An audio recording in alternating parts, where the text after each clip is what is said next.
আজকে বুনুর আবদারে বাড়িতে বানালাম ফুচকা। তো প্রথমে ফুচকাগুলো ভেজে তুলে নিয়ে আলু মাখার জন্য পেঁয়াজ কুচি, লঙ্কা কুচি, ধনেপাতা কুচি, ফুচকার মশলা এবং মটর সিদ্ধগুলো দিয়ে একটা লেবু স্বাদমতো নুন দিয়ে সুন্দর করে মেখে নিতে হবে।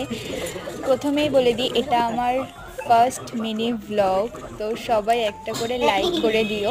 তারপর তেঁতুল জল করার জন্য তেঁতুলটাকে সুন্দর করে জলের মধ্যে চটকে নিতে হবে। তারপরে পেঁয়াজ কুচি, লঙ্কা কুচি, ধনেপাতা কুচি, একটা লেবু দিয়ে